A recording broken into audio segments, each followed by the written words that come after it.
What's going on, Zero to Hero podcast fans? Welcome back to the show. On today's episode, ICARIA business owner, which is a CBD oil company in the Greater Vancouver area, Nadya, is on the show. We have a great time talking all things cannabis, explanations of what and how the gray market still exists throughout Canada, even though cannabis is legal. This is an awesome episode. Have a listen. Let us know what you think.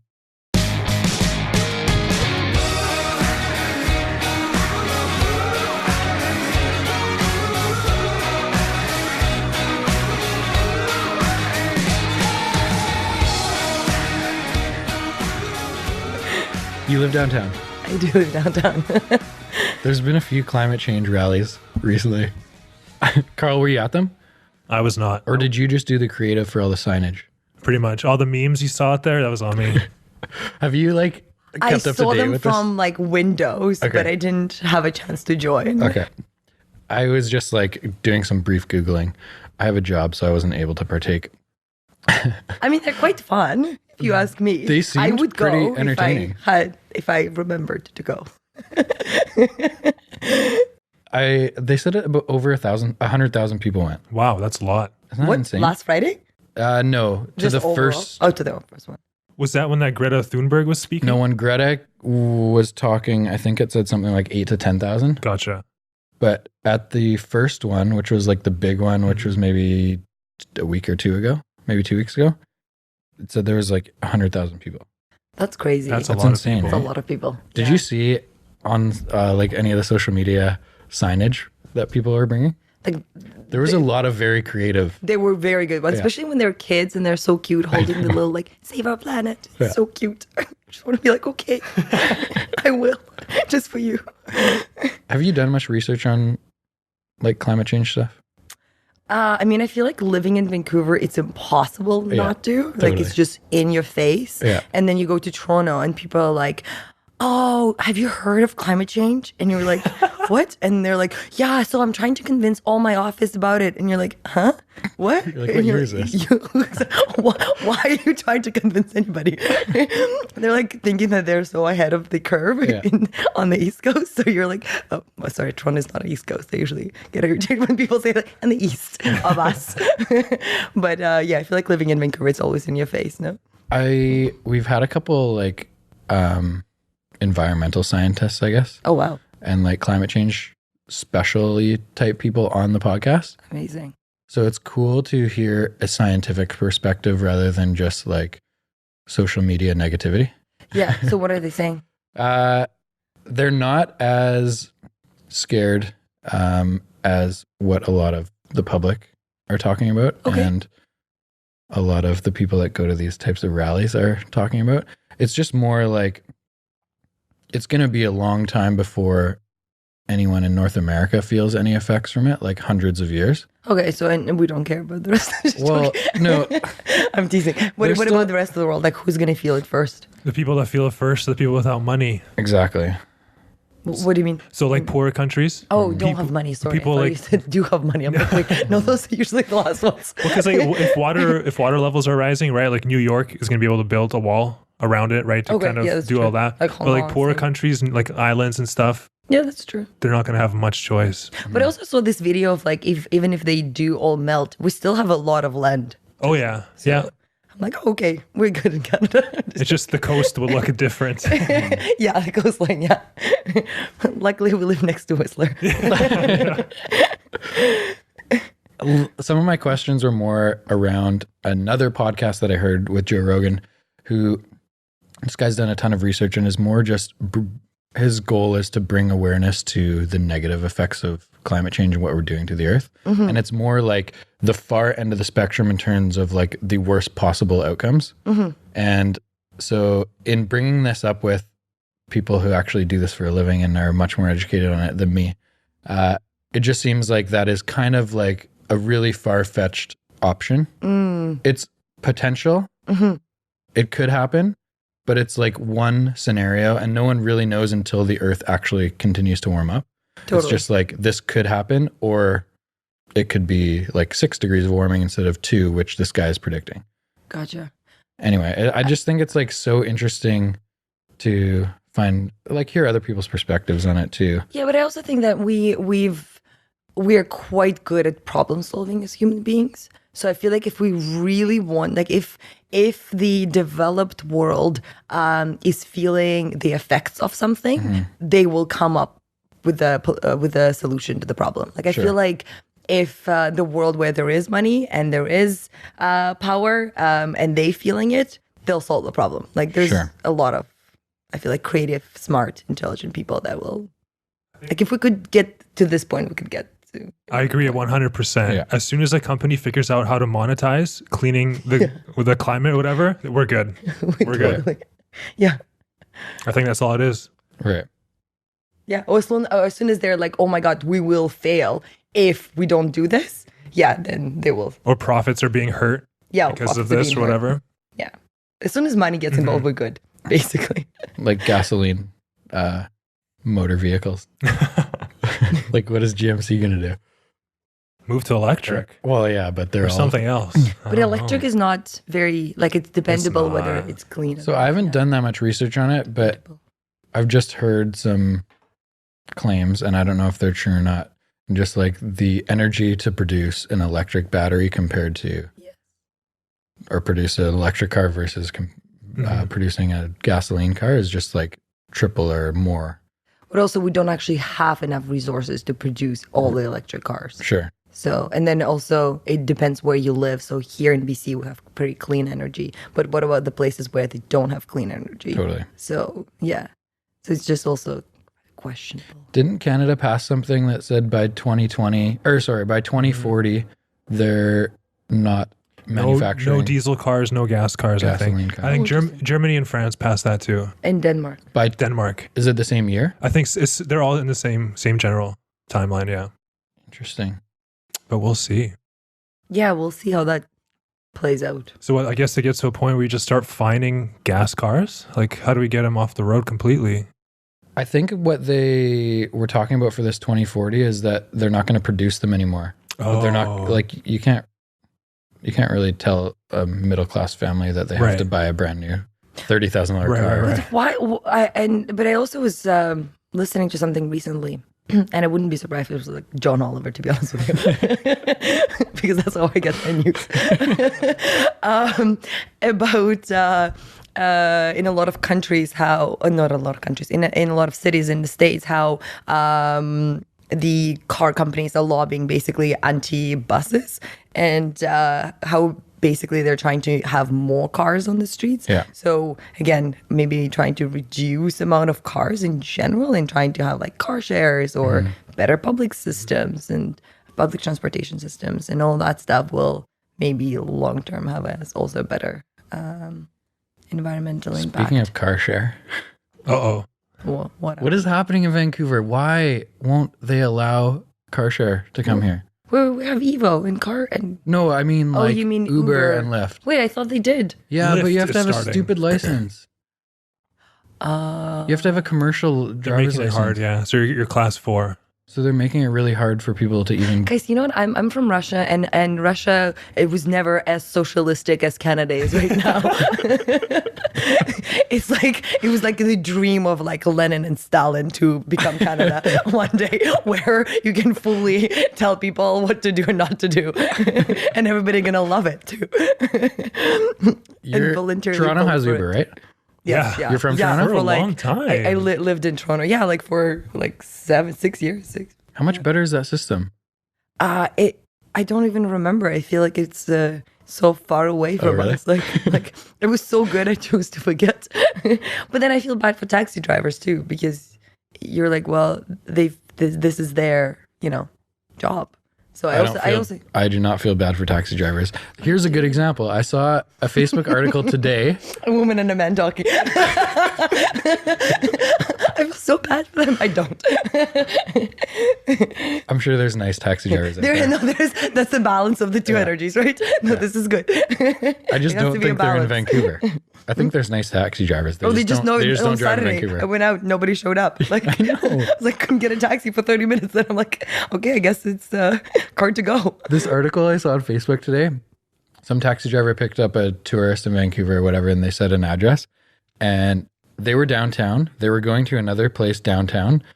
The guy went over 2 bridges and came back. So it was like a $40 cab ride that should have been like $12 or $9 or something. He went over the Granville Street Bridge twice. On purpose. So he looped over Just the to charge them Granville, more. like looped it through Kitsilano and came back.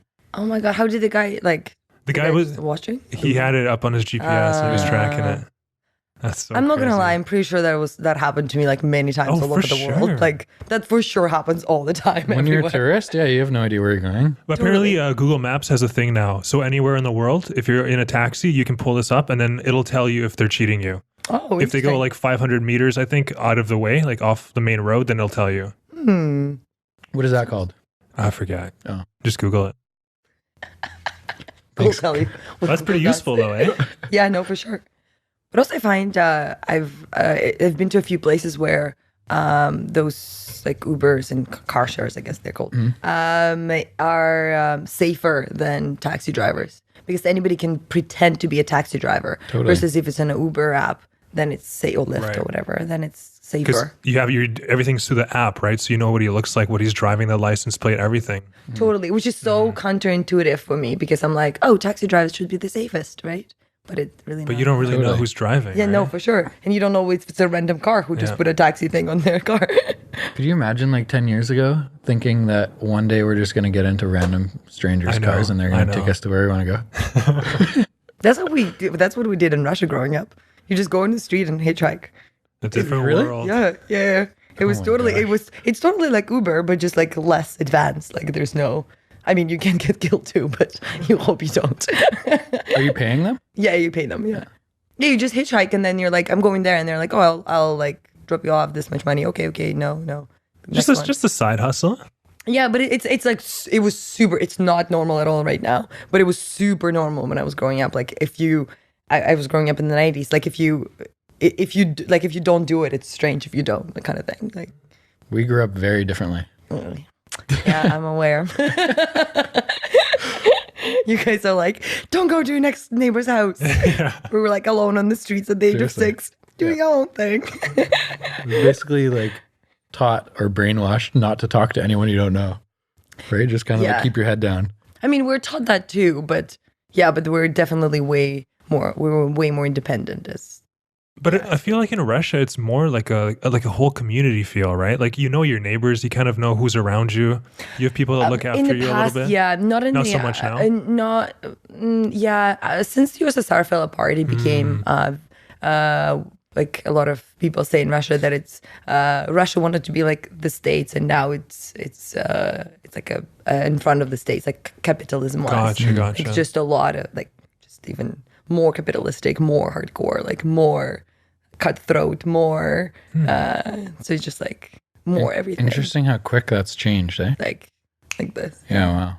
Yeah, people just really wanted the change, I guess. They got the change with all the consequences of it. How long have you been in Canada? 14 years. 14. Okay. Yeah, so it's quite a while. And in BC, just a few? Just a few, 3.5. I'm like, why didn't I come here earlier? I love the rest of Canada, but the winter. Winters are bad. Yeah. Oh my God, so bad. And we were complaining 10 minutes ago about We were. it being 3 degrees this morning. Yeah, we were. Manitoba is like minus 15 and snowstorm. Totally. I feel like I get the joys of complaining. I'm like, I didn't actually complain that I'm suffering. I'm just complaining because I enjoy it. Have you had a Canadian winter? No. Like a really Have cold you? winter? No. I've had one. I went to school in the States for a year in North Dakota. Oh, So that's like right below Winnipeg. yeah. It was, there was 2 weeks where the temperature didn't go above minus 40. How did that feel? You know what? I thought it'd be worse. Oh, It wasn't that. The wind sucks when it's windy and cold. It's really bad. But Yes. when it's just like minus 40, But can Just you wear, like, a can big you even go jacket. outside in that? You can go outside in that? when it's You have windy, to, like, you have to cover cover up. your face. You cover all your skin and everything? yeah, Yeah. because you get frostbite. That sounds fun. No, not at all. No, but you know, people are like, oh, it's not a big deal. I'm like, no. If you cannot go outside, then it's a big deal. Like you're just stuck at home, and then a month go by, 2, 3, 4, 5, And then it's April, and then you're like, please end, and it's not ending. And then it's May, and it sometimes snows in May, and you're like, I want to kill myself. Like, it's just so And then it's depressing. road construction season, right? Yeah, that's After winter. totally. You have to plug in your car at night. That's crazy. Yeah. And not electric car. You have to plug it in Just keep so it it warm. doesn't freeze. Yeah. Not electric car. Let's talk about cannabis. Oh, yeah. Not weather. Yeah. Sorry. Can you give us like a summary of what has changed in the last year in Canada and how little regulation there still is? So there's a lot of regulation. Nobody's just following. Nobody's following it. Okay. So it's actually it changed a lot to the positive because I don't know about you guys, but I see a lot of stigma being removed around it. Totally. And don't get me wrong, some stigma we don't want to fully remove. Like, it's also, I feel like a lot of times goes to an extreme of like, cannabis is all amazing. It's like, whoa. Like, hold off a second. Like, inhaling smoke is still not good for us. We still don't want to give it to kids. Like, there's still a lot of things that we still don't want to smoke every day if you don't have any condition, if you're just doing it for fun, it still can get addicted. Like, there's still things that we, don't want to glamorize. However, the stigma around cannabis is definitely getting removed, which is great because there are a lot of people that are finding amazing benefits from this plant. So why judge it, right? Yeah. So when it comes to the market, it's still a bit of a disaster and a mess, which is fully expected. If you think about, imagine alcohol was illegal a year ago and all of a sudden it's legal, right? Yeah. First of all, everybody wants it. Second of all, everybody has been drinking it all along and they have some sort of system of getting it. Yeah. And third of all, if you haven't been drinking and you want to try it, you're going to go to the easiest route. It's usually internet or next door dispensary or alcohol store.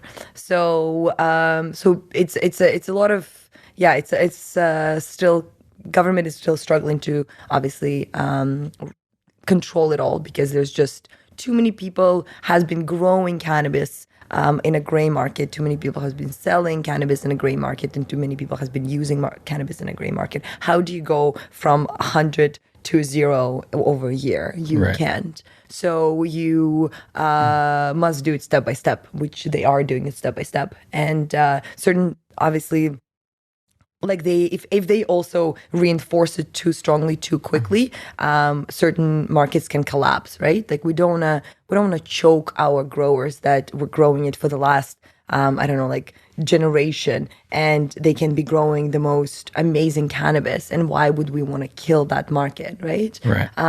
We want to slowly transition it into legal. So again, some of it is dying, unfortunately, and some of those some of the amazing cannabis that Canada has been proud of is dying because of regulations, but hopefully because, again, Canada is not that strict, that it's slowly going to get into the legal market step by step. You mentioned before that most companies that are selling it are not necessarily doing it legally. Yeah, so 80% of 80%? the market, approximately. Last time I heard that number, don't quote me on that, but approximately 80% is still a gray market. Are most of that 80% trying to go through the process to become legal? Oh, it really depends. Yeah, it really depends. It's really hard to say because there's a lot of, there's just a lot of laws that a lot of companies are still waiting to get, maybe for government to get written, I guess. There's a lot of limitations, so a lot of companies just can't get into the legal market. So, for example, there's this dispensary, a really great local dispensary that was in a gray market, and they are trying now to get into the white market, the legal market, and they're the profits that they're gonna get are so much lower, and now their whole a business model needs to be based on basically how many people they can get into a dispensary, where they're selling the exact same thing as the government selling online. So all of a sudden they have no unique selling proposition. Right. And so why would people go there? And then the prices are a lot of times higher, the quality of the products a lot of times lower, and this like unique local boutique cannabis store is now just a government dispensary. So again, it's still kind of like in a process. I don't know what they're gonna do with I'm sure they're gonna have some sort of twist, and I'm sure they're gonna have something. But like you can't advertise, you can't do anything. So it's just if you were a dispensary, would you become legal or not, right? Like it's just this question of like, okay, well, what are my pros, what are my cons? So until government creates laws where people are excited to follow them, like we're driving on the road and we're happy we want to follow the laws, right? But if the government is like, actually, you need to drive 10 kilometers an hour from now on, you're like, wait a second. I don't even like the current speed limits, to be honest. Well, they're kind of assuming you're breaking them, right? No comment. Carl, here's my pitch to 15 kilometers an hour you can break without, is it 15? Well, without any charge? My sister just became a cop in Vancouver. Okay. So now I have an out for any speeding ticket. I thought you were going to say, now I can't speed. No, opposite. It's got an inside source now. I don't want to get her in trouble, so I'm not going to say what she told me. Hope she's not listening. It's okay. She probably is. What's her name? Let's give her a shout out. I don't even know what you call her. What do you call her? Constable? I guess so, yeah. Sergeant? Officer? Deputy? I'm just naming every word I can think of in law enforcement. What is the process like to become legal? It's different depending on who you are, what you do. You just have to, first you have to like obey the law. Sure. And then you have to apply for a specific license. And what would that timeline look like? I think it's different. I'm struggling to say. I want to say like 6 to 8 months, but then I might be lying. So it might be quicker. It might be fast. Again, it's how much money you have to, right? Because Sure. it can be very expensive. So talking about like supporting kind of like smaller local businesses, it's very difficult for them to actually a lot of times apply for those licenses. Just getting the lawyer's fees. Mm-hmm. Yeah. It's confusing a little bit for a consumer, right? It's confusing for everybody. Okay. I feel like the government is confused. Like it's so I lived in Ottawa for 6 years, and I remember because Ottawa is. Have you guys been to Ottawa? Yes, once or twice. Couple times. Yeah. Couple times. So most of Ottawa is government jobs, right? Mm-hmm. And if you're not government, you're basically like serving government. It's like Las Vegas, but instead of gamblers and partygoers, it's government people. So a lot of times, it's humans making laws, right? Like it's not. I feel like a lot of times when you were living far away, removed from the government, it's really hard to relate on how they make laws or who makes them. But in reality, it's, human beings sitting in the room, and they have all limited knowledge of, like we all do have limited knowledge about every issue, right? So they try to get experts on board. A lot of experts don't want to come out because they're like, well, we're in a gray market. I don't want to go to the government, right? So a lot of people are afraid to speak up. A lot of people are afraid to express their opinion on how things should be done. And then, so based on this kind of like limited view of the market in Ottawa, which is very different from the market in Vancouver, it's Vancouver in general society and Ottawa society are just like two different countries, right? So obviously there's going to be a mismatch in how we view things. Yeah. For a company like yours and a lot of other CBD oil companies in Canada, is there any advantage in terms of going through that process to become legal? What's the advantage? Like what? Safety. Not getting shut down. Yeah, exactly. Yeah, safety. I think that's the biggest advantage, but there's also a lot of disadvantages. Would it increase your demand?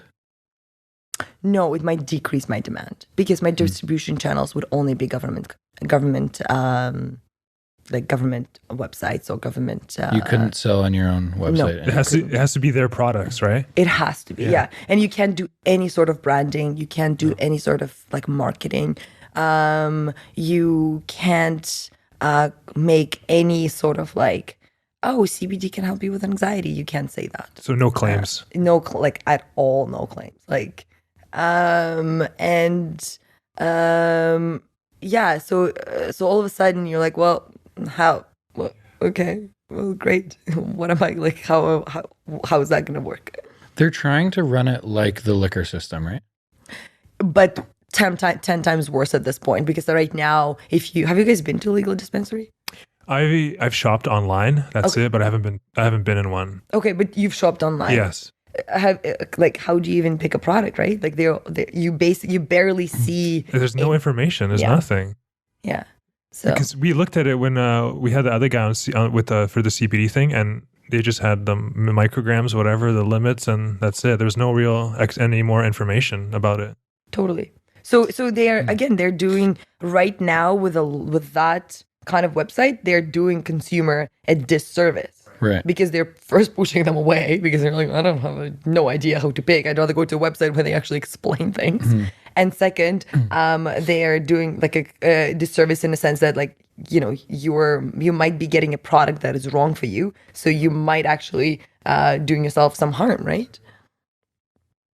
Because even in the liquor system, like let's take Smirnoff vodka or any type of beer. There's a brand.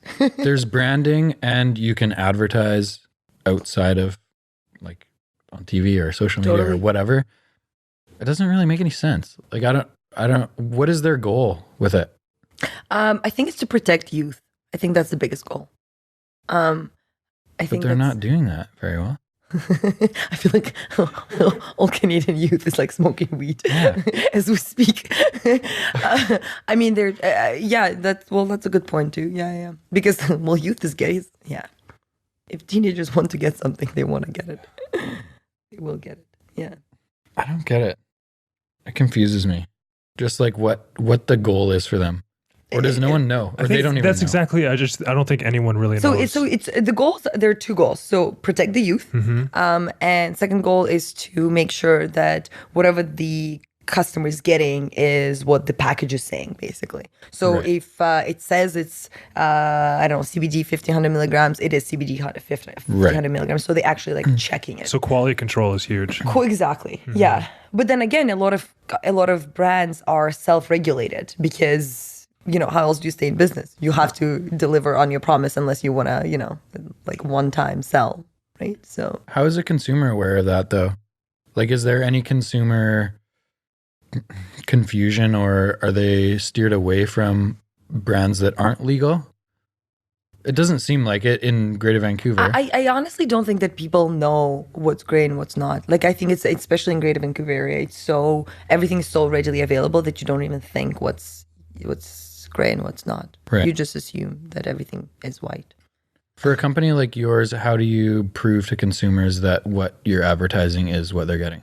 So that's a good question, actually, because I thought about that a lot. Yeah. I was like, okay, well, how do I, because obviously a lot of things can be faked. Like, totally. let's be honest. So first, obviously, lab tests. I have a local lab that tests them, which makes it even better because they're local and you can like look them up and see that they're real business and go visit them. So that was kind of like my first, but then again, that can also be faked if you like, technically speaking, because it's online and you can Photoshop anything. But like, honestly, right? Like every time I go on people's websites and I see like, look at things and I'm like, but is this real? Totally. Like, how do you know? How do I know? Totally. So I'm a big believer in referrals and in reviews. I have a lot of, I teach holistic nutrition at Institute of Holistic Nutrition. And I have quite a bit of exposure to female communities, healthy or health-oriented female community. So all my customers are very loyal, and they also so they all like leave reviews, give me all the feedback, and talk about me. So I'm a big believer that like if you want to see whether the product is real or not, go see the reviews, right? Totally. I mean, we do that with Uber, talking about Uber, right? Totally. We do that with everything, right? We see reviews, but like actual reviews. Like is it a review that a person left because they got a discount, or you know how like you shop sometimes online and you're like, wait, is this is clearly a review a person left because they were getting something out of it, right? Or is this a review that a person left because they wanted to leave a review, right? So there's a big difference in that. So that's kind of the only way that I can. How do you encourage those? So at first I genuinely asked every single person I knew that like was taking my oil, because you'll be surprised how many of my friends refused to take CBD oil at first. Like just because of the stigma, eh? Just because of the stigma. Like, so I still have friends that never tried it, and I still have friends that refuse to try it. My family made fun of me forever, and also refused to try it. My brother didn't try it for the good, like I think half a year when I was running my business first, and you'd think your brother would be supportive. But my brother doesn't like do any drugs or doesn't never smoked weed. Well, I'm sure he tried weed, but like doesn't, he's like a very like anti-alcohol, anti-everything kind of guy. So he's like, nope, I'm not gonna try it. And anti-coffee too. So he's like, I'm not gonna try it, like blah, blah, blah. And then finally he's like, okay, fine, I'll try it. I'm like, okay, you can buy this now. I'm charging you full price. No discounts. And so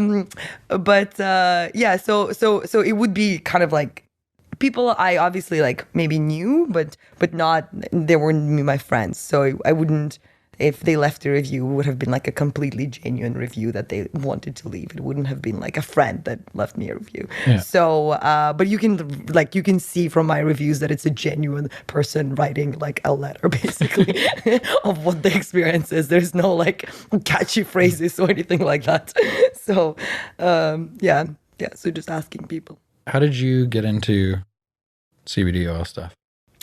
That was, or even just like personal use. When did you start using it? It was kind of an odd circumstance. I again did not grow up in Canada, as I already discussed this. So I didn't smoke weed growing up. It is a Canadian thing. I don't know where else in the world like weed is as prevalent as in Canada. Some US. Jamaica. I'm sure a lot of places in the States do. California for sure. For sure. California. Just the whole West Coast is always whole West Coast, Portland, yeah. Washington. Yeah, but then Colorado. Like that's it literally for the world. Like maybe like, I don't know, Holland. I don't know what about places like Europe? India or something, or Afghanistan? I think the Middle East has been high on poppy seeds. Oh yeah. On opioids. There's no field space, yeah. Yeah. I don't know. No. Google what percentage of marijuana use is in North America. Global. I feel like pretty large. I don't know. I honestly have no idea. Like if we're talking about like not CBD but just cannabis, I feel like it's literally the epicenter of it. I feel like Australians would use it too. Australians, maybe I can see that. Australia, New Zealand. Yeah. Are you Googling it? Carl, okay. Find something. Well, in the meantime, I'll tell my story. I grew up with massive stigma around it. I've tried it once when I was 18. Had a great experience. But again, the stigma around it was just so big that I was like, okay, well, what's the point of ever doing it again if I just like mentally didn't want to? And then a couple of years back, my friends actually, when I moved to Vancouver, there's quite a bit of people that, I feel like in BC, people do cannabis very like, they're quote unquote professionally. They're like, they have all their like capsules and tinctures and powders. And so I feel like the rest of Canada is more of like, we're smoking and we're not. My friend carries around like a little briefcase type thing with his little grinder and his rolls and like it's hilarious. It's like art. He's got like this people. Little bag. Yeah. Like it's impressive. Yeah. So I have a few of those friends, and they always like, Nadya, you gotta try it. And I'm like, hey, one day. And they at some point they were like, you should at least try CBD. Like CBD is gonna really help you. And at that point, I had no idea what that was. And they were like, you're quite like high intensity individual. You need to calm the f down. And I'm like, okay, yeah, one day. And then I was going through a breakup at a time, and I was just. I don't know. Have you guys been through a breakup when it's like you're just like in a bad state when you're like not? It's awful. Yeah, like it's just. I feel like breakups like just they suck so badly when they're bad. Like they're just so bad. So in being in that state, my good friend who's an ultra marathon runner, and he can run like I remember him telling me he was like once ran 200 miles, guys, straight, like. 200 miles straight. That is so 60 hours of running straight. It's times what, 1.6? Yeah. It's like 360 50 kilometers, something like that. It's insane. Anyway, so just an extreme human being. So he was like, Nadya, you should try CBD. And I'm like, what? You take CBD? He's like, yeah, it's the most amazing thing. And I'm like, okay, if you take CBD, I can take CBD. So he gave me one drop. One drop. Yeah, and because I was like, no. So I took one drop, obviously didn't feel anything from it, which was what I needed to feel, because I was like, okay, so I didn't die, it didn't get super high, like I was fine from a drop.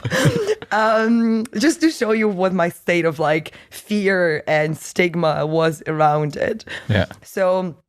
Another friend was like, I told her about it, and she's like, oh my God, yes, let's go. I'll take you to a dispensary. We'll buy you CBD oil. And this was my first time visit the dispensary. And she took me by my hand literally and brought me to a dispensary like I was a 5-year-old. I felt super uncomfortable.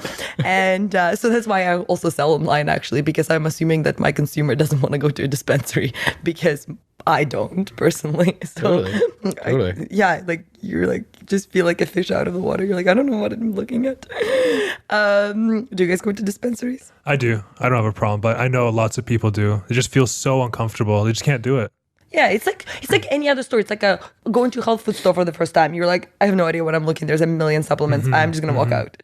Right? Plus the feeling is like, am I supposed to be here? You know, because it's like kind of unsure, kind of the whole stigma thing, right? Do you want to see my ID? Yeah, exactly. No, yeah. 100%. I've never been to a dispensary. Oh, you've never been to a dispensary? Okay, you got to take his hand and bring him to one. Where is there a dispensary now? I don't even know. I have no idea. Just buy something. They closed mine. I don't know. Yeah. I don't know. We'll go one day. I thought that was hilarious that you can buy pre-rolled joints online. Yeah. Carl ordered pre-rolled joints. I thought that was hilarious. So they're like... Yeah. So you don't even have to go. Anyway. I know the feeling of feeling awkward walking into stores. Into stores, exactly. Or like walking up to the till with a box of condoms and you're just like getting out of there. Get out of there as soon as possible. That's what my friend. Yeah. So anyway. that feeling. Anyway, so we actually couldn't find CBD oil. Like we went to 4 different dispensaries. We could not find it. It was a couple of years back, but once we eventually found a patch. So I bought a patch and I was like, okay, I'll cut it in a few different pieces because there was no dosing of how much it was. So I put 1/3 of a patch, luckily, because I think it was way too high of a dosage. And I felt so chilled and relaxed and productive. Like I actually got a lot of work done because, you know, when you're like heartbroken and upset, you actually don't get things done. So I was like, oh my God, I finally got work done and I finally like feel good. And after that, I was like, that's it. Like this is by far my favorite supplement ever. And I've obviously tried it all as a nutritionist. So I've started extensively researching it. And as I did, I realized that it's absolutely harmless. Like there's literally no side effects to this. And and then I told my friends, to which all my friends told me I'm a drug addict and there's something wrong with me. Not all of my friends, the friends that are like into cannabis, they're like, yeah. And then the other friends that are like, nah, they're like, something is wrong with you. Like now you're a drug addict. And I'm like, no, I swear. So that's when I decided, I was like, okay, I'm going to like look into getting into this market because I need to break the stigma. So on your website, I noticed that you actually you tried to overdose on CBD. No way. Yeah, can you go into that a little bit? Try to overdose in CBD. I like that. Yeah, I was like, let me take a lot. Yeah. How much is a lot? Well, actually, that was a year and a half ago done. So at that point, my lot was way less. So you can do way more now? You can do way more now? I can do way more now. Yeah. Because at that point, I would be taking like a maximum 10 drops. And in that video, I did 100 drops. So it was like 10 times my dosage. Now I can easily take like 50 drops. So now I would like take 10 times of that. What would that be? Would that 100 drops be like 100 milligrams? It was 100, I think 150 milligrams maybe. Okay. So quite a bit. But I mean, I'm quite sensitive individual, so I just wanted to see what happened. So I filmed myself and saw what happened. Well, you know what happened actually? Okay, this is bad. We might have to cut this out. So have you guys ever tried Adderall in university? No. Never. I've heard stories, but never. Okay. Never get my hands on it. But you know what that is, right? Yeah. Yeah, okay. So when you get like, so once I remember it was a test and I had like 2 tests in a row, and my friend who had quote marks ADD, which he didn't, but he said he did to the doctor, so apparently he did. So he gave me half of a pill. And I got so focused, but like not in a way of like, let's study for my exam that is tomorrow morning. More of like, oh my God, I'm so fascinated with this one page of this 300-page book that I can't even go to my next page because I'm so like into it. So that was the effects of Adderall for me personally. So I didn't prepare for the exam at all. And except for that one page. oh my God, but that page. The hell out of that one page. Yeah. So it was kind of the same effect of CBD. I was just so into what I was doing that I knew that there was a camera going, and I knew I had to go, and I was like doing some bullshit task on the computer, and I knew I had to go and record like the video of how I feel 2 hours later.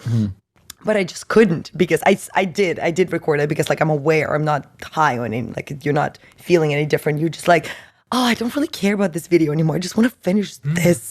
And you're just zeroed in focused. And I was like, oh, that's an interesting thing that I'm observing right now. So if you ever need things done or like zero in focus on something, that's what. What should like a daily dose of CBD be? There's no like guidelines, unfortunately. So any guidelines you see are bullshit guidelines. People like guidelines because obviously, like, where do we start, right? Totally. I have clients that take 3 drops, which is like 4 milligrams of CBD, and they feel all the difference. They say their anxiety is gone, they sleep well, blah, blah, blah. And then I have people that can take 100 milligrams and they don't feel a thing. So it just really depends on your body and really depends on your endocannabinoid system. So, yeah. 150 sounds like a lot. I don't know, Denny, are you up for it? I'll try. I'll give it a try. Here we go. You have some. What's that bottle? 1,500? Yeah, exactly. Just shotgun it. Jeez. See what happens. See what happens. But you cannot overdose. I mean, they haven't found an upper limit for humans. You, technically speaking, can get diarrhea from it, from what I've heard, but they actually haven't found many studies on that. They've been giving, so this bottle is 1,500 milligrams. So they've been giving to people for 3 to 4 months, 1,500 to 2,500 milligrams per day for 3 to 4 months, and they did not find any adverse effects. 1,500 a day? To 2,500, yeah. So, At some point, I don't know that word, endocannabinoid, yeah. So endo means some point, inside, does that cannabinoid, yeah. system in your body just like fill up? I'm sure, yeah, it does. I mean, it's still like, honestly, it's just still in a very new phases of research. We do have our natural cannabis, so CBD is a cannabinoid. So the way I like to explain it to people who are not, haven't like researched it yet, is an apple has vitamin C in it, right? Vitamin C is a chemical.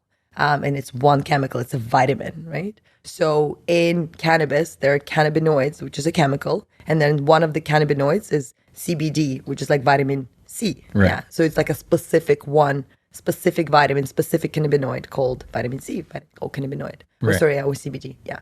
So it's one chemical, and our endocannabinoid system is way more complex than that.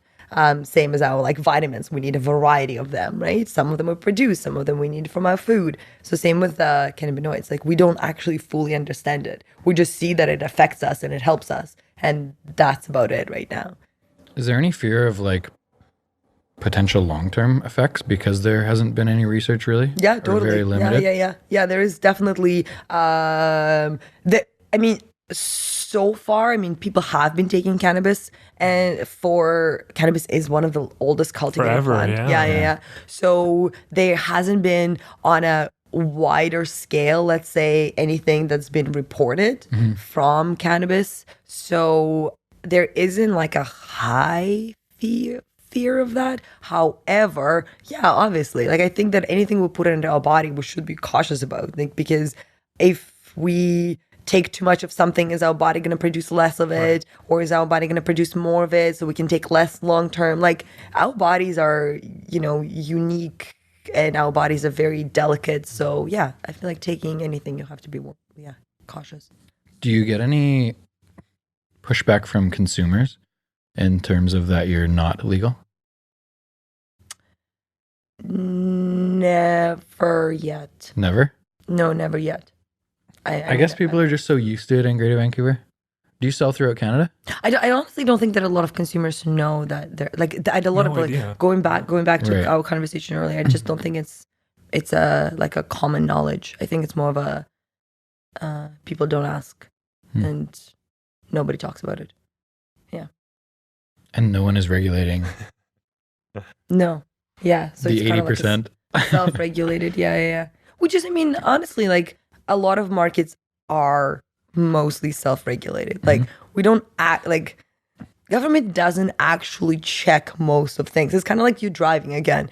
You're driving and everybody just assumes you're not drunk driving and you're not breaking the law, and you're not gonna your car is checked and all these things until you do something wrong, right? So I feel like everybody's just assumes we live in this kind of like an assumption that world is honest around us until something happens. Especially in Canada, there's like this overall like trust for another human being.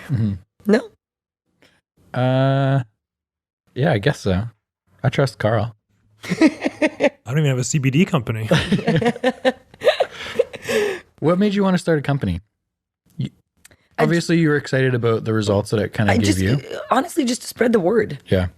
I felt like there was this. I don't want to call it a magic pill, but that's exactly what it was for me.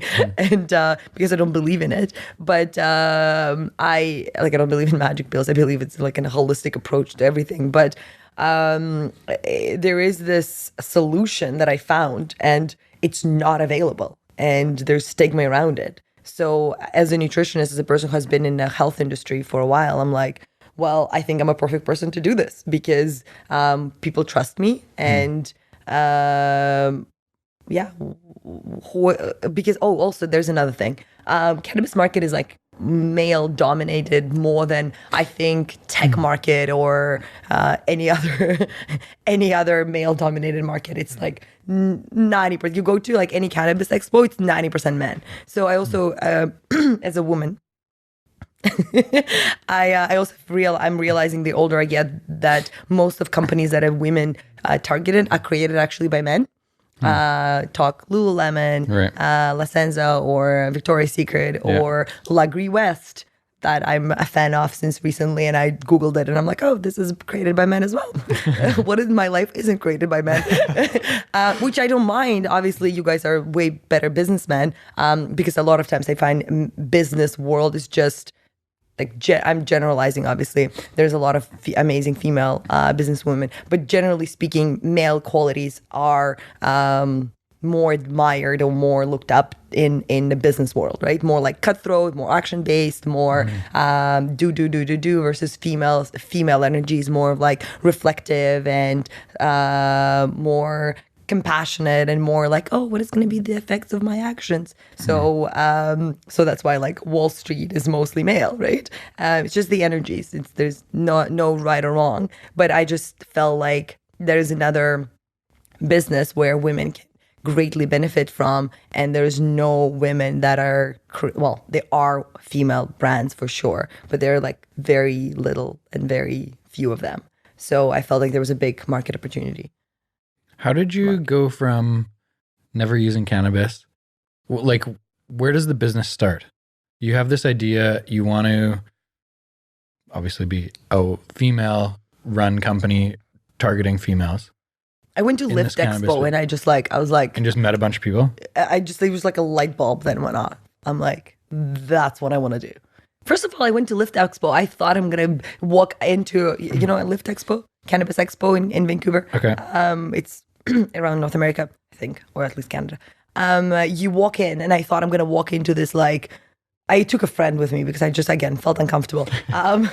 So I thought I'm going to walk in and everybody just like smoking joints everywhere. I walk in and it's like a design show, first of all. Like everything is just so clean and slick and people are just so extremely like friendly and nice. And it was just really aligned with my lot of values. Like it was all organic. They were all talking about how it's about health and holistic and all of those things. And then at the same day, there was a gluten-free expo next door. Yeah.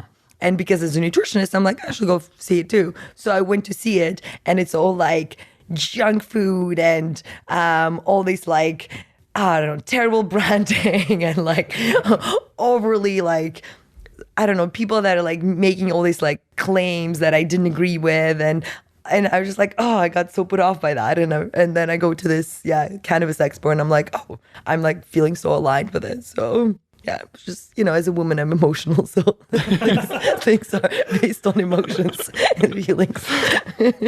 Where'd you reach out to build those connections for like a manufacturer and like into production and labeling and all that kind of stuff? That was a lot of coincidences. Really? Yeah. There was an incredible amount of coincidences. So I'll just leave it at that. Can you share or no? No, it was just like randomly, accidentally talking to people and randomly, accidentally like making the most amazing connections with people. Like it was just completely random. Yeah, I just can't even. Through the industry? Not even. Like it was just like friends of friends and this person told this and that. It was just synchronicities everywhere. So I was like, I'm meant to do this. The power of networking, Carl. It's everything. It's absolutely everything. Law of attraction. Yeah. I'm on the spiritual side here. Come on, guys. We're in Vancouver. You must be on this boat. A little bit. Tiny bit. On a law of attraction manifestation boat. Like a little bit. Come on, Carl. Explain your thought process behind that. Like, okay, well, there's like the more, the less spiritual and then the more spiritual. So the less spiritual is like if you obviously focus your energy on something, like you're going to get it eventually because you're focusing on it. But the logical explanation of it, obviously you're looking for things and the things you're going to pay attention to things and things are going to align and happen.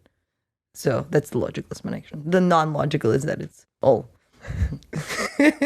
I'm spiritual and universe aligns it for you. So whichever way you want to go, I don't really care as long as we all agree. If you want something, things are going to align for it to happen. So you think you're in complete control? If you can control your mind, you can control your outcome. So yes and no. So yes, because I do want to believe so. No, I think we have like 95% of our mind is subconscious. So all of these things we've downloaded as children as like true facts about ourselves, so about our environment, we can really like it takes a lot of work to change them. And I'm hyper aware of them because I'm an immigrant, and being an immigrant, you are constantly facing this differences of beliefs of like, but this is true, like this is an absolute fact, like this couch is gray, and then you're like, no, in Canada we call this couch blue, and you're like, I swear this couch is gray. And then these conversations really make you be like, okay, well, I need to question my beliefs. Like, what do I define as gray? What do I define as a couch? What do I define as blue? Right? So I feel like, yeah, in that sense, we're not in full control because. Do you think that's fully learned, or do you think that's somehow implanted in us? And the way I'm coming at this question is, you heard the simulation argument? No. Of like, life is a simulation? Carl? Denny loves this theory. Okay, tell us. I'm curious, super curious. So I've listened to a few podcasts Matrix. on this. Basically, at some point, humanity is going to get so technology advanced that we'll be able to create different worlds. Like Matrix, you mean? Yes. Okay. If you look throughout the... Carl, stop laughing. It's okay. I just went into this whole spiritual thing. We're having an open discussion here. I love how you dropped the Matrix. It's like, oh yeah, I get it. Yep. What? Next point. Like the Matrix. You want to move on? No. I'm curious. Saying. No. At some point, if you look back in the whole history, there's only going to ever be one reality. But when humanity is at this time where they have the technology to do all these extra things, there's going to be millions and millions and millions of simulations. Okay. So there might be one person that is controlling my simulation, and you're just like part of the simulation. Yeah. And so they're basically like altering who I am and the way that I live, and my 80, 90, 100 years on Earth might actually only be like 5 minutes in real time. Okay. That's very possible. Right? Yeah, totally. So are you thinking you are being controlled by... So you have no free will. If someone's controlling you, you just said, and kind of not deciding... controlling, but they're putting things in the environment to creating make you go a certain way, like a video game. Yeah. Right? Like you're controlling the thing, but the game is throwing things at you to push you in a direction. Gotcha. Oh, I see what you're saying. Okay. And then you react to that, right? And you're fully in control of that. Right. Huh. I don't know. There's just been a lot of and I'm very aware of it now. There's like things that happen in life, and I'm like, that's super weird. Why would that ever happen unless like someone was controlling it and pushing it at me? But so you think that it's all simulated environment? I think I don't have any evidence of it. Yeah. Nor do I necessarily have a ton of evidence that this is the one reality. So this guy's argument that I listened to this podcast on, he was like some very, very educated scientist guy. His argument was the probability of this being the reality is very, very small. Yeah. At some point, humanity is going to get to this technological advancement that there's going to be millions of simulations. Yeah. So the probability of this being reality is small. He's like, I don't know if this is reality or not. I'm in the same boat as you. Mm-hmm. But the probability is low. Yeah. I mean, there's also like literally parallel to that, there's this same spiritual idea that is just the exact same. Like the spiritual idea of that we're all souls and we're just experiencing this. Right. And it doesn't have to be a technology. It is literally just a... But are your encounters with me and anyone else that you meet, are they other souls?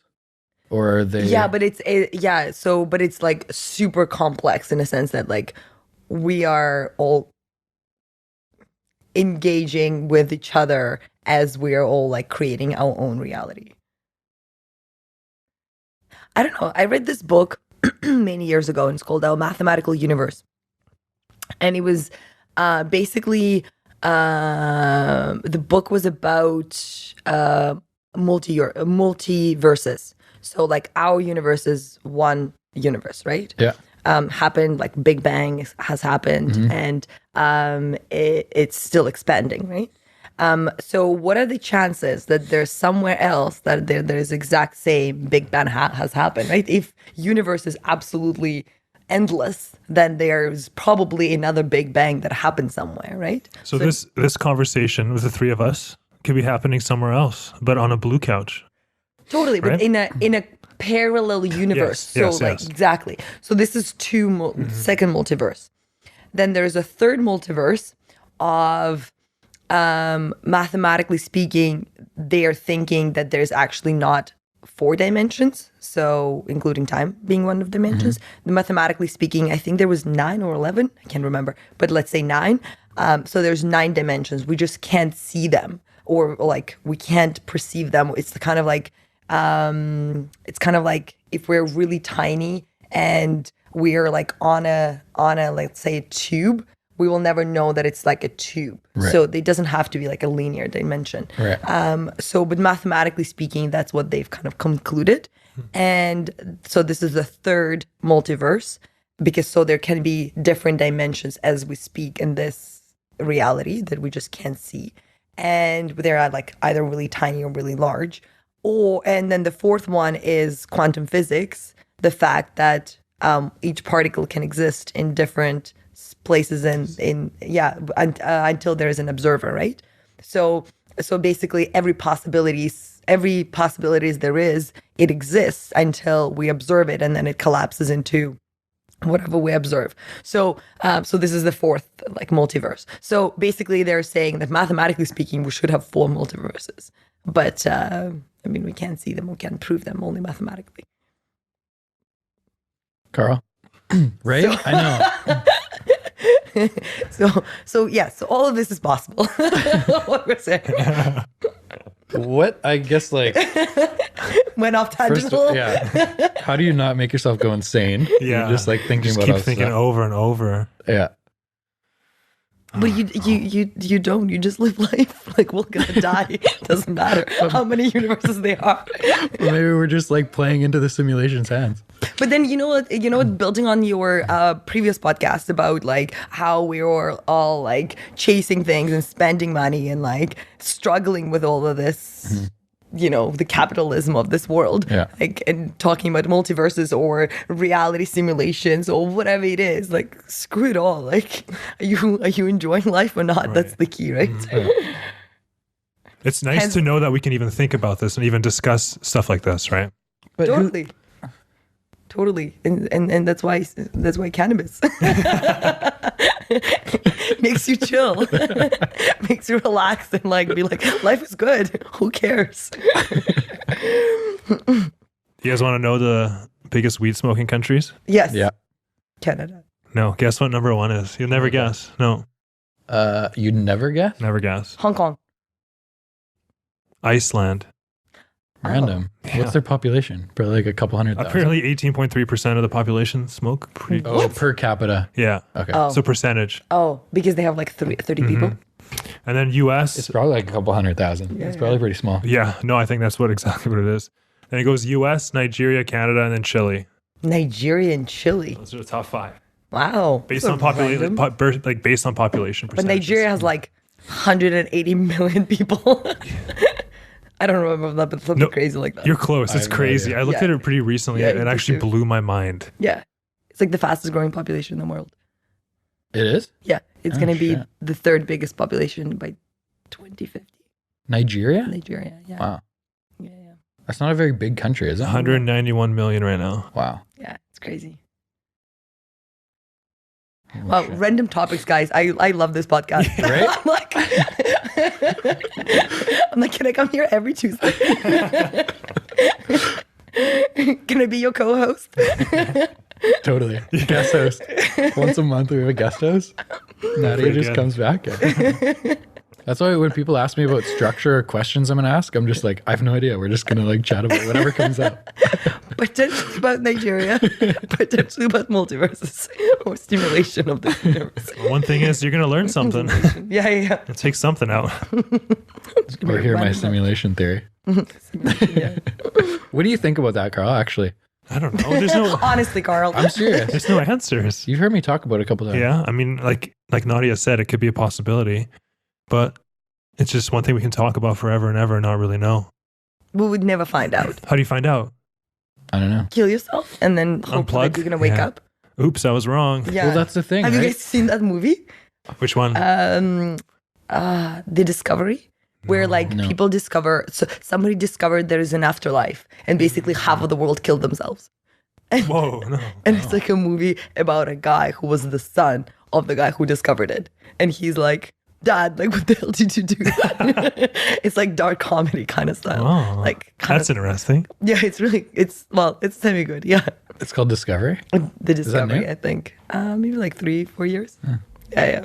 But yeah, anyway, so don't don't try. Don't try to discover. That's the thing that this guy was talking about. Obviously, it's made me think a lot in the last few months since I've heard it. But he's like, maybe we're just conditioned to see things, right? Like, I've never been shot with a bullet, but like, I've been conditioned that a bullet, it will kill you. If you get shot, you bleed, you die. Well, you see patterns, you pick things up. Right? But he's like, who's to say that's just not part of the simulation so that I don't go and shoot myself and kill myself and end the game for this guy that is controlling it? So it's programmed into you kind of thing? Yeah. Maybe like programs on TV are like part of this big simulation. Why would people want to play all of these like really unpleasant roles of humanity? Well, why would you want to play video games and kill people? I don't know. Kind of the same thing. Isn't there like a video game back in the day called Sims that was like that? Yeah, You just like build Sims, a city and you have people that walk around? I honestly think we're just way too like complex to mimic us. Now that I said it out loud, I'm like, maybe I'm not that complex. I don't think we're that complex. I honestly don't think we're that complex. Well, we need some cannabis, I think. Jeez. Is there... Okay, I want to talk more about cannabis because you got to go soon. Is there different formulas of CBD oil? Like, is it... Are you being creative with it, or is it just like, this is what CBD oil is? This is what CBD oil is. Okay. Yeah. It's, as I said, like I know I shouldn't be comparing CBD oil to vitamin C, but I feel like it's just an easy comparison because people like, know what it is, vitamin C is. So it's like you can buy vitamin C powder. You can buy vitamin C in like diluted in something. You can buy vitamin C in tablets. You can, but it's vitamin C is vitamin C. Right. You know, you can drink it, you can take it, you can like whatever way you So want to put it. there's no fillers. There's no fillers at all. It's just pure CBD oil. So it has to be, it's fat soluble. So it has to be diluted in fat, technically speaking. So all of these like water CBDs that are coming out, they're just nanoparticles of fat that CBD is diluted in. But it always has to be diluted in fat. So that's the carrier. So usually the carrier oils are like coconut oil, hemp oil, avocado oil, almond oil, like depends. So it depends on which one you prefer.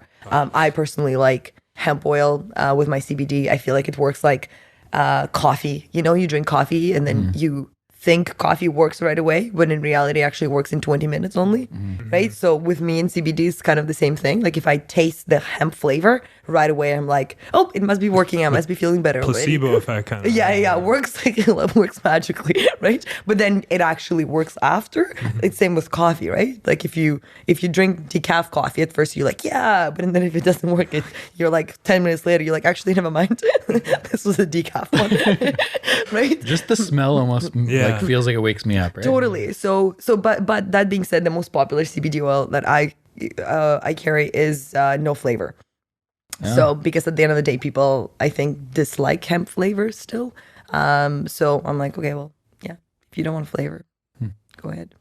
I'm going to take one with flavor. Missing out.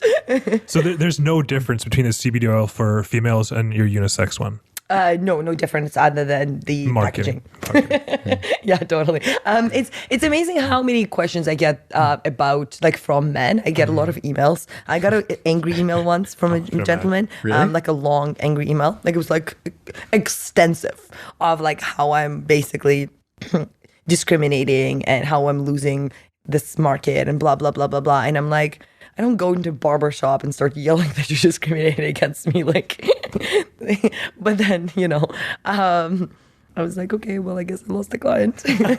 but usually people just ask. They're like, is it okay to take from men? And I'm like, yes, it is. Like, obviously, that was like a conscious thought of yours going into the business, is to market yourself as, whatever you say, for professional women or whatever it is. Is that kind of your competitive advantage? Like, was that the goal going in? Is like, I want to be a company that women can feel comfortable with? Yes. So that there was two things. So that first, I wanted to be like the bottle, I want it if it's standing at home or if it's in a bag or if it's in a, I don't know, cupboard or like with your makeup, wherever that will like next to your bed, wherever that is, you don't like, you feel like, oh, it's just part of whatever my normal bottles in my cupboards are, like it's just aligned with everything, and if anything you like enjoy having it there. So a lot of my girls, like I know, that use it as like kind of like part of decoration because it's just such a nice bottle, right? That was first, is like that comfort of like I'm not taking anything with, you know, this cannabis leaf on it or like this dark kind of, I don't know, branding that is just not aligned with everything else I take. You see skulls and stuff like that. Totally, everywhere. yeah. That was first, and then second, it was me. So I find again, a lot of companies are run by men, and they can hire females to be on their websites, on their Instagrams, on their representing. However, I try to put myself out there as much as possible, as much as sometimes I don't want to do it because I'm like, I don't want to see my face on my website, to be honest with you, because it's uncomfortable. I feel like it's uncomfortable for everybody unless you're like a narcissistic personality. But I know that people feel more comfortable because they feel like they can email me, they can call me, they can Instagram me, and I will be the one answering, I will be the one talking, I will be the one like giving them advice, and they know that they have this connection with me. I thought that as the company is going to grow, this is going to be an unsustainable model, because I thought that like if I am small, obviously when people call me up, I can talk to them. But if the bigger I'm going to get, the more people are going to call, which actually happened the absolute opposite. The bigger I get, the less people call and email me. I think that there's more of a disconnect between the brand and me, because I'm like less maybe present. I don't know. But yeah, so far it's super sustainable. I'm still answering everybody. Surprisingly, not that many people reach out. Again, as I said, like at first more people reached out than now. Yeah. But literally people call me up and talk to me for like half an hour. Yeah, that's also a regular thing. That's why I was 5 minutes late. What do people like using it for? Top three things are stress and anxiety. Okay. Sleep is a huge one, and pain management. So a lot of I have a lot of older ladies with arthritis, and like knee pains and back pains and a lot of headaches. So those are like the top three. But I also have girls, because people get back to me, right? Like if they really like the product, again, they feel like they're emailing me. So some girls said that it was like life-changing for her acne. I personally have acne from dairy. I take it, doesn't do anything. If I eat dairy, I'm gonna have acne, like no matter whether I take CBD oil or not. But for her, apparently it was life-changing. She's like, I've never seen my face so clear, and she's like 30-something. That I got a girl who got back to me that she's off her epilepsy medication because she's been taking it and has been preventing epilepsy in her, epileptic attacks or whatever you call them. Like it's just the most random things that people find a cure with CBD, which is for me is just so rewarding. I don't even like, I try not to claim things. Or like people that go sometimes through cancer treatments that get back to me and they were like, oh my God, that made all the difference. Like just little things like that sometimes I get moments of, why am I doing this? Yeah. And then I get an email usually on that day with something like that, like mind blowing for me. Because you manifested it. Exactly. I've attracted it. Attracted a good review. If you're listening, if you want to email me, please do so. Totally. I have a acquaintance friend that had colitis in high school. Oh yes, colitis. And he started using it, and he said he basically used every medication that any doctor would give him. And it was just at this point where it was so frustrating because nothing worked. And he tried CBD oil, and 2 days later, it was like 2 or 3 days, he said. That's crazy. And it was like completely cleared up and hasn't had another issue. And that was like 5 or 6 years ago. That's amazing. Yeah. It's so crazy because it doesn't work for everybody like that, right? Like it really doesn't. And that's kind of, and that's where I think a lot of disconnect comes too, is because people are like, well, like there is not enough studies, there's not enough proof. And you're like, sure, but at the end of the day, it takes you $100 to try it, to potentially change your life. Totally. And to potentially not go on drugs that are going to give you side effects and you're going to be on them for the rest of your life. So I tried. It's kind of like I always talk about people with like different illnesses. I'm like, just try excluding gluten and dairy. I mean, honestly, it doesn't hurt you to exclude gluten and dairy for 3 weeks. Just try it. And then if you still have these symptoms, like continue eating gluten and dairy. But most like there's a high possibility that you will see some improvement in your condition because most of us have an inflammatory reaction to gluten and dairy. Like, so it's just, it's that kind of, it's a simple trial. Right? Totally. If it doesn't work, it doesn't work. Are you careful about making claims? I try to be. I say that it works. Like it. And how do you get around so that? hard, Because yeah. obviously you want to present the benefits, but saying it's going to reduce your anxiety. Or are you more just using examples and saying, this is what it's done for me.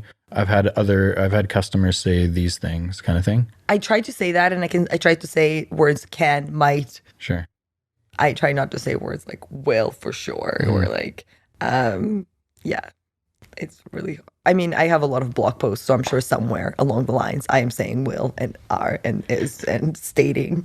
So I'm sure there's like a bunch of people can go in and pick on it. Yeah. But I try to, when I speak, I try to have more of a general statements. Yeah, but I mean, it's hard. How are people finding you? Do you do Google. much in terms of like social media marketing and stuff like that? Are you allowed to market? Yeah, on that was social my media? next question. How does it work with Facebook and Google and all that stuff? You can do any ads, so which is sort of plays in my favor because I don't have the budgets of billion-dollar companies. Totally. So their marketing would always be better than my marketing. So in that sense, it sort of plays in my favor. But no, you can't market anywhere. You can do natural market. So you can have Instagram profile. They shut down my Facebook account a long time ago, which I'm like, whatever. Who's on Facebook anyways? Are you guys on Facebook? Older people. Well, I have Facebook just for business purposes, but I I'd never scroll through it. It's more just to share stuff. Yeah, I do the same. Yeah. Yeah, same girl. Yeah. So you can't do ads? No, I can't do Google Ads. So, but then I've put a lot of effort onto my SEO. So I'm very Googleable in BC. Do you know what those restrictions are for ads? Like, is it you can't show a cannabis product? I don't think you can use CBD word. You can't. Like, could you have your brand in a photo at the bottom that says, is it ICARIA? Yeah. ICARIA? Yeah, ICARIA. Yeah. ICARIA? Yeah. Can you put that or no? You can't use the brand because it's associated with. Yeah, but then what would I? Or is it just like showing a product or saying the word CBD or cannabis? I guess I could try to do just literally a bottle of ICARIA and just hope that someone clicks on it without any do you want help with anxiety? But I feel like it's gonna get shut down within 24 hours. So I feel like every time I think of making an effort. My brother actually has a tech company who does marketing, and they're the kind of the middlemen, and they're pretty big. And you think your brother would take you. Again, wow, I'm putting my brother in such a bad light. I hope he listens to this. And it's just oh my God, my little sister thinks of me that so poorly. I'm joking. He's awesome. No, he has this massive, pretty, again, successful tech company in Toronto. And many times I would try to get in with him. And I was like, so, what about me?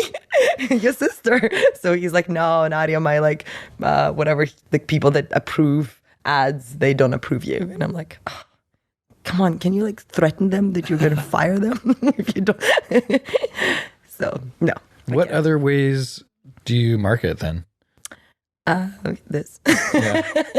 Yeah. So more organic. So I'm sure as a real estate agent you have very similar kind of attitude as I do. Totally. It just takes a long time to build those referral networks and just continue meeting people and that kind of thing. Social media is huge for our company for which marketing. Social media? Which depends on the product really. So we use it heavily to market listings, which has become so competitive, so they're not very effective anymore. Okay. But more so to just like market brand or But our on like brand. Facebook, you mean or? Instagram for us is number one, just because we're like the average age of our team is like early 30s. Okay. So we're just younger. Facebook we use, and it's more like property marketing. Okay. But they work so well together that it's easy to post one thing and it shares to Facebook automatically. So we don't really necessarily use Facebook outside of that. But that's really it. Like we use Twitter, we use YouTube for videos and stuff like that. But our biggest platform would be Instagram for sure. Gotcha. Okay. Yeah, Instagram is pretty big too, but Google is pretty big too. But Google is really difficult to get through with real estate in Vancouver, I bet. We're lucky. Just my partner's been in the industry for like 11 years. Oh, okay. And so he started video blogging and content building and SEO stuff. His name's James Garbett. Okay. Yeah. 11 years ago. Oh, wow. So we rank really high. Wow, 11 years ago on YouTube. No, on Google. Okay. In New Est, Burnaby, Tri-Cities. Vancouver is just so competitive that it's hard to get onto the first page of Google in Vancouver. But that's awesome if you're getting on the first page of those cities. Absolutely. Because they're it's just like, as growing and just as big. It's the biggest portion of our business by far. Totally. Well, Just being the Googleable. Tri-Cities are bigger than Vancouver, right? In terms of population, Vancouver's like 700,000. Yeah. Vancouver proper. Whereas like Surrey now is like 600,000. That's crazy. Burnaby is like 450 or 500,000. Oh my God. Yeah. Okay. Yeah. So you are in the bigger part of this market. Yeah. Good for you. Like That's awesome. the price points are higher in Vancouver, so it'd be nice to have a bigger market share in Vancouver, but it takes a lot of time and energy and money. Oh, for sure. Yeah. And I bet you there's like also there's specific people that are already there in the market for a long time. And Totally. Yeah. That focus all their energy there, whereas most of our energy is outside of Vancouver just because of how competitive it is. That makes sense. Totally. Yeah. So SEO is working well for you? Like just Google? Yeah. That's what it is for me too. Yeah. I kind of, I underestimated it, I think. And then as time went by and I was like, oh, never mind. Like screw Instagram and all of the rest. I just focus my effort on Google. I guess if you can't advertise on social media, because obviously now I know why, but I was going to say like I rarely see cannabis ads. That's why. But that would be huge. It'd be so, I guess you're just not allowed. Is that going to change? It's going to change eventually. As the stigma keeps going away? As the government gets more involved, as like the whole policy and all that stuff kind of works together more and more. Yeah. You start figuring it out. Yeah. How does it become more open? Like it seems like I think it needs time.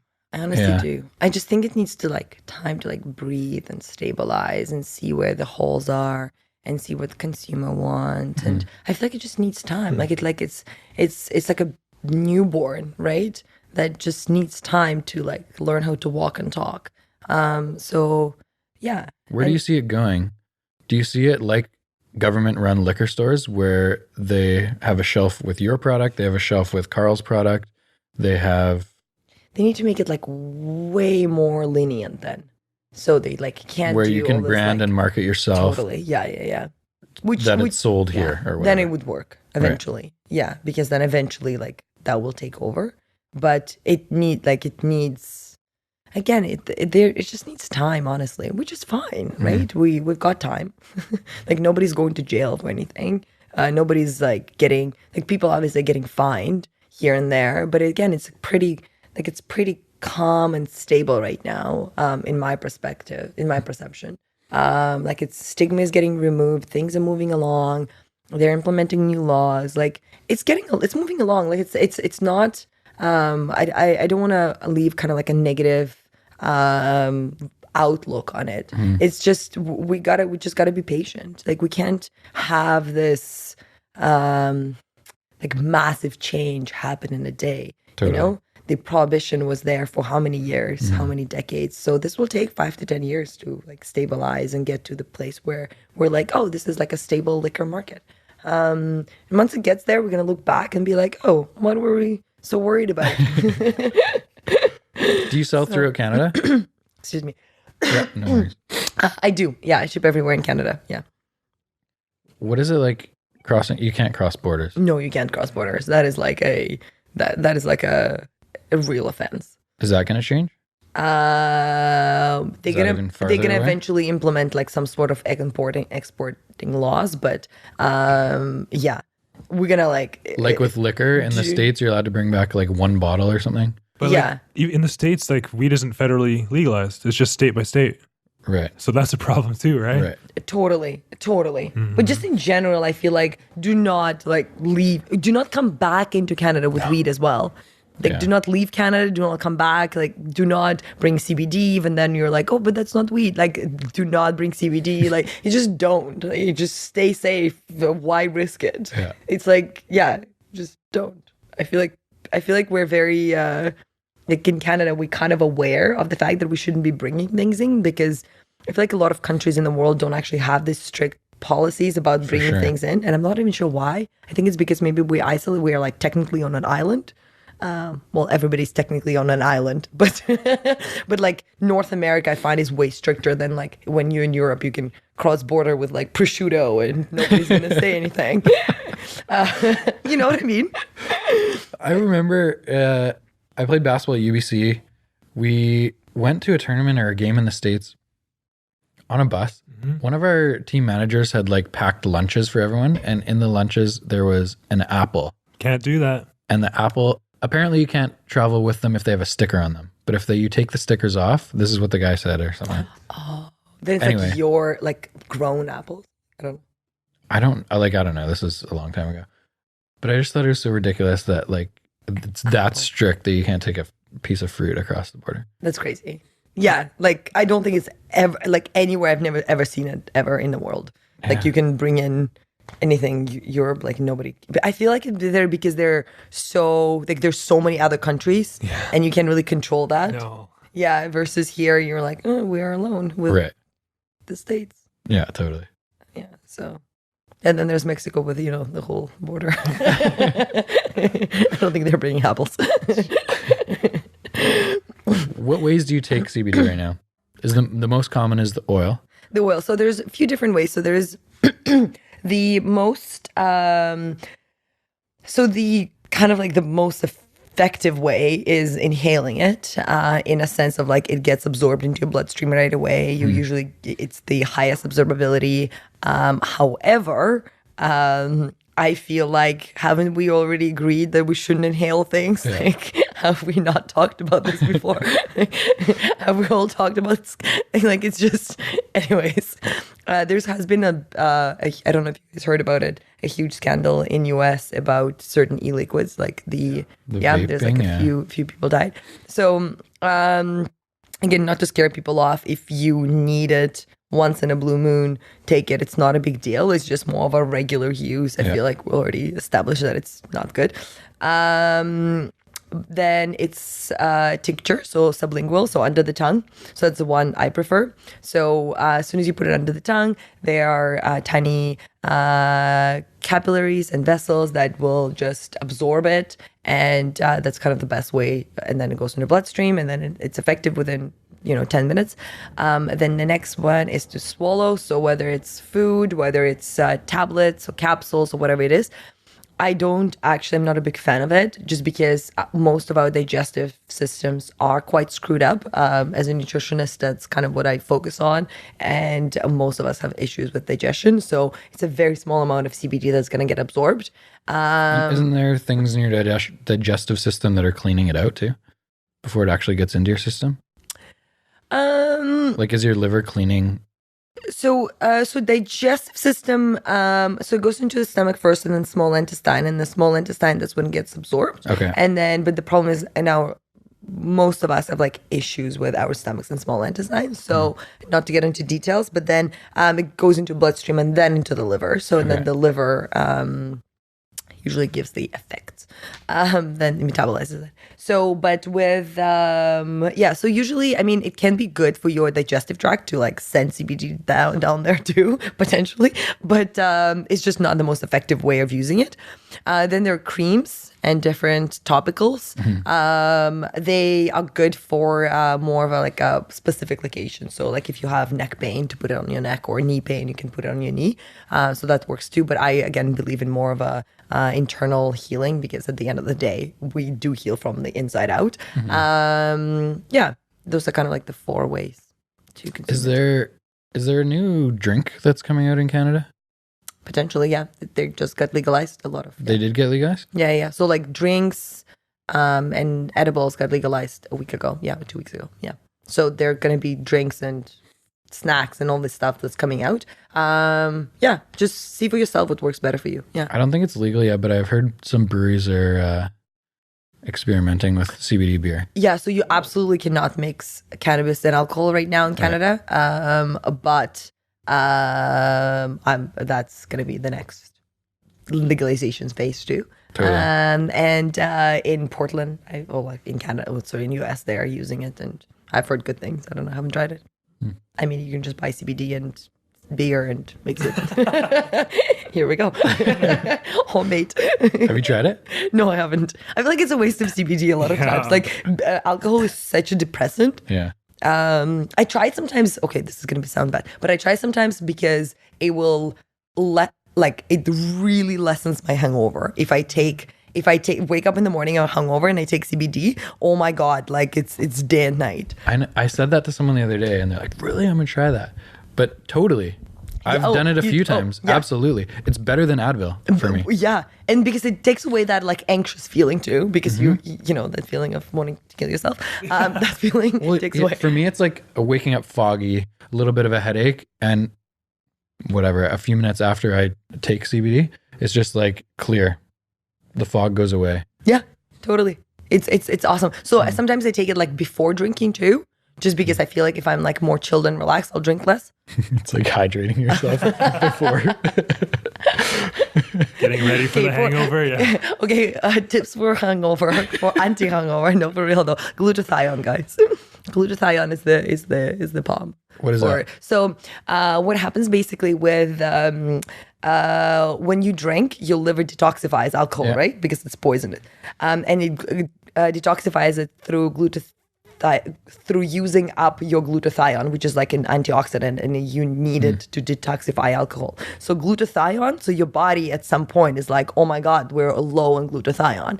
So at somewhere at night, have you ever woken up in the middle, like at 7 a.m. or 6 a.m. after partying, and you were like, I can't sleep, and I'm like in this like anxious feeling, and I can't sleep. So even though I'm like super tired, so that is your body overproducing glutathione. It wakes you up. So to allow your body to actually detoxify alcohol properly and to allow your body to sleep well, if you take glutathione before drinking and after drinking, like before going to bed, you will actually like wake up feeling 10 times better. How do you take that? Or where do you get it? Can buy them in pills, you can buy them in powder, you can buy them like it's not very expensive, and it's like also good for you too, because you're not damaging your body as much. Like there's some sort of protection. As much, yeah. So B vitamins and glutathione, yeah. I did not know that. Yeah, you just ask me. I'm a nutritionist. I'll tell you about drinking. When I'm hungover, I cannot fall back asleep. I'll wake up at like 5 a.m. So that's your body, because glutathione wakes you up. So because it overproduces it, because it was like it went too low, so it overproduces it, so it wakes you up. But if you just take it as a supplement, it's going to be like a normal level of glutathione. So you're going to be fine. Yeah, it like honestly works like magic. Yeah. Another next business after CBD. An anti-hungover drink. I think you probably got to get going. Last question. Who do you look up to in the industry? Who's doing things really well? Is there any like companies that you admire or people that you've met that you've learned something from? There's a company in US, and it's a family-run company. It's all male, but they started because we're not that bad. A lot of us are not that bad. I know, guys. A lot of us are really good human beings. I do love male and female equally, but I just am. I try to support women as much as possible where I can, in a way that I think that you guys are actually at a little bit of a disadvantage here because you have no community. Like I feel like women has a community. If you're an immigrant, you have some sort of community. If you're like some sort of minority, you always have a community of people. If you're a white male, you're kind of like, that's it. We're just not allowed to make fun of anyone. You're not allowed. We can't make fun of races. We can't make fun of female. We can't make fun of anyone. You were like, except you guys, us. yeah, no, you guys are kind of doomed. And it's only going to get worse for you before it gets better. Totally. I don't think it's I ever agree. going to get better probably because you're in a minority in the world. So I'm sorry to tell you this. I'm sure you have thought of this before. Yeah, I just am careful with what I say. Oh yeah. Oh, yeah, no, you have to be, especially in Vancouver. Yeah, but as an immigrant, I can make all the jokes in the world.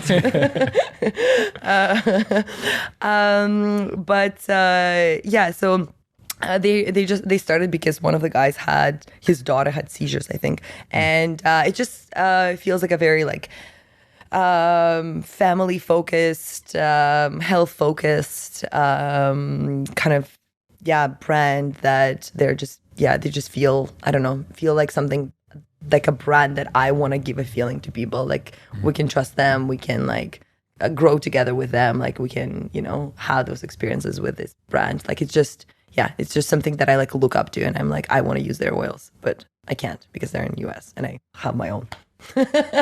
Is anyone else in Canada doing what you do in terms of like marketing mostly to female? There are mostly female brands, but they're not in the exact same angle. Like they're more of a a little bit more of a cannabis angle still.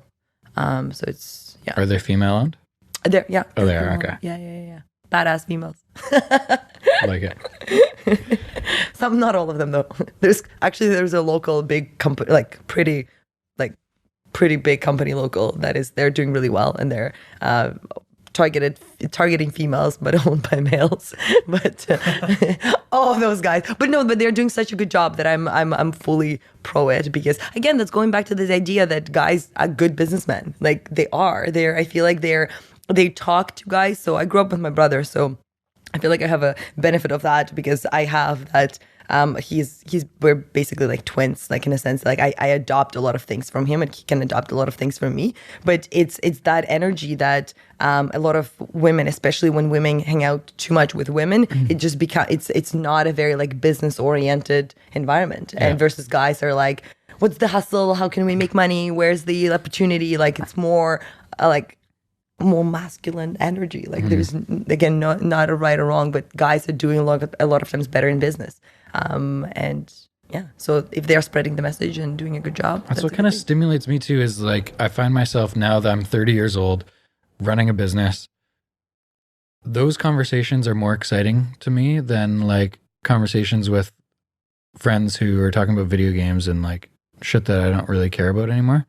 So I find myself almost like seeking those types of people, whether they're female or male, it doesn't matter to me, but who are just more like, I was going to say only male. No, definitely not. Who are more like business minded. Totally. Almost. And maybe that is more common in men. I don't know. But those are the conversations I feel like I'm seeking out, looking for. Totally. And yeah, and I'm with Carl. Do you feel the same way? I do. Yeah. 100%. I Yeah. think we've had a few females on, and like they said, it's a lot of, I guess, like you said, like a community kind of thing, kind of feelings wise, whereas men are straight to business. Like when we started the podcast, right? You're like, we were talking about Lyft and taxi drivers. Yeah. You're like, what about the taxis? And you're like, screw the taxi drivers. Yeah, but that's why, as I also mentioned, like that's why we do need to have male and female energies. Like 100%. that is kind of, whether it's politics, whether it's people in power in general, because there has to be this balance of the two of like, wait, let's think about it. And then it has to be like, let's pull, right? Like, oh, let's push, or like, let's go. So those two energies need to be together in alignment. Agreed. But a lot of times I feel like in our, just the way we approach things, we're like hating on one or the other. And you're like, well, there's no, like, we need both. So how can we like manage both instead of like both hating on each other? So I feel like a lot of, anyways, I'm not going to get into this. No, I agree. Period. Dot. Where can people check out your brand?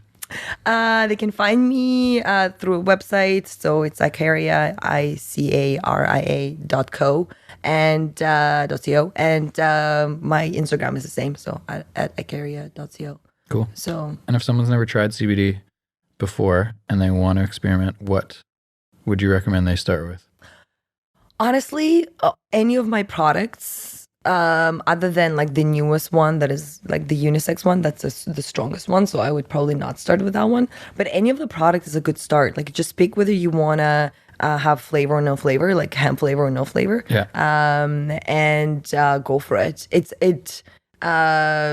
Even if there's a smaller bottle that is, cheaper, because a lot of people don't want to commit right away to a more expensive bottle. That's a good start. But honestly, even if you don't use up the bottle, which I really doubt you won't, but you can also give it to your mom or your dad, who will greatly appreciate it. Oh my God, the amount of people give it to their grandmas. By the way, like grandmas is like the biggest market. Really? Yeah, grandmas are like on it. I think they were hiding this for like 70 years that they were smoking weed, and then finally they're like, what? I can openly buy this. It's socially acceptable now? Yeah, totally. Why wasn't I totally. born 50 years later? The circle is complete. Totally. Yeah, we're living in good times where things are allowed. Totally. Even just, I love how open-minded people are. Or at least it seems like society is changing towards Totally. open-mindedness, right? Totally. Mushrooms, guys. It's the next thing. Really? Totally. Yeah, 100%. Psychedelic? Like microdosing, stuff like that? Yeah. Definitely the next big thing. But, I'm not getting into any more gray markets. I'm done with that. Is that one even gray? I think it's still in the black. Yeah, like it's really, at this point it's black. But one day, it's going to be legalized I eventually. think, didn't Denver or Colorado just recently legalize psychoactives? I want to say it was, Oregon maybe? Maybe. Yeah, somewhere but yeah, over they there. legalized it. So that means we're going to legalize it eventually. A slow start, man. Yeah, I've only tried it once and it was like the best experience of my life. Really? Yeah, have you guys tried it? No. One time. One time. Best was- experience of your life? It was okay. Oh no, why? What happened? Why? I think, well, too much? I don't know. I guess I overthought it. I did it with a group of people, and we were camping. Okay. And it was so funny because half of the people had like a negative experience, so they kind of like went out on their own, like their own tents, kind of to be by themselves. And the people who had the best time stayed with the main group around the campfire, just laughing and enjoying it. So like, it's all about the people you're with. Is it's it? all about the people. Yeah. I've never laughed so hard like I did on mushrooms. Yeah, like crying, Yeah, right? yeah. Yeah, no. It was the most magical experience. Yeah, you gotta be prepared for it. Mm-hmm. It's not like CBD that you were like, you just like take it, whatever. Yeah. You gotta be prepared for it. But I luckily had only one experience, but it was with my two friends, and it was in Stanley Park, and I just had the most magical time of my life. I was like, I am definitely addicted. I am definitely gonna take this for the rest of my life every single day. I Googled it. Apparently, You can't do that. Apparently, you can't. It's not addictive, and apparently, you build tolerance really quickly. But it's clearly not addictive. I haven't tried it since. But I like in that moment of time, I'm like, I'm definitely an addict. Like that's it. It was funny because I feel like I've connected to a lot of people that have addiction problem, because I'm like, this is better than anything I've ever experienced. Why would I ever experience anything else? I don't need friends. I don't need family. But it was great. Yeah, highly recommend. It's not addictive. How long does that high last? It depends how much you eat. 4 to 6 hours. Yeah. Probably similar to like edibles. Yeah. Can you build a tolerance really quickly? So quick. Really? Like if you do it the next day, I don't think it works. Yeah. Really? Yeah. Oh, wow. Yeah. And then also, apparently, like, so I thought also that's another thought of mine, because you're aware, like you're not, high out of your mind, but like you are aware what's happening. And well, like 90% aware.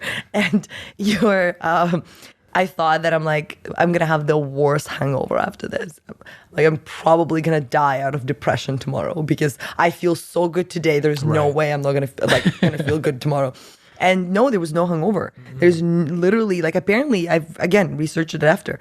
Why do I do things and then research after? And then researched it after that. Apparently people report increased happiness for up to 3 months after.